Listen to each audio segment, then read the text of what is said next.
কিছুদিন যাবত কি হচ্ছে ব্যাপারটা? রোজ রোজ সিগারেট উধাও হয়ে যাওয়া। দুর্বল কি যে হচ্ছে আমার সাথে কিচ্ছুই বুঝতেছি না। গিন্নি, ও গিন্নি, কোথায় গেলে তুমি? কি হলো, এত ডাকাডাকি কিসের? ভাড়া আর বলো না, দুদিন ধরে আমি যা সমস্যায় আছি। কেন, তোমার আবার কি হলো? রোজ বাজার থেকে সিগারেট কিনে আনি বেশি করে, পরের দিন সকালে উঠে দেখি সিগারেট আর নেই।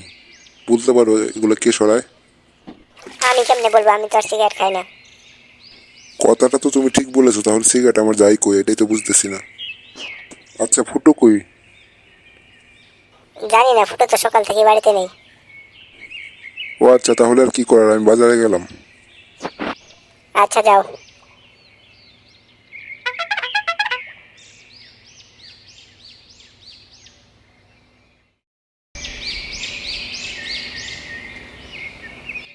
কি আঙ্কেল, ভর দুপুরবেলা কোথায় যাচ্ছেন? একটু এদিকেই যাচ্ছি। আচ্ছা শোন, তুই কি জানিস ফুটো কোথায়? ফুটো? ও মনে পড়েছে, ফুটোকে একটু আগে দেখলাম একটা গাছের নিচে বসে বিড়ি খাচ্ছে। ও তাহলে ওই শান্তির ছেলে আমার এই কাজগুলো করতেছিল। আজকে তো আমি ওর সেটা ভেঙেই ছাড়বো।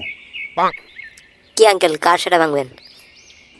তোর এত সবকিছু বুঝতে হবে না, আগে যাই শান্তির ছেলের সেরাটা আগে ভেঙে আসি। কি হলো ব্যাপারটা? আমি কি আবার বলে দিয়ে কোনো ভুল করলাম নাকি?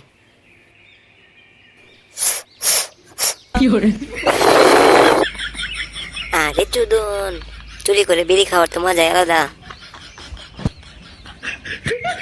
বাঞ্চোত ছেলে, আমার বিড়ি চুরি করে খাওয়া হচ্ছে?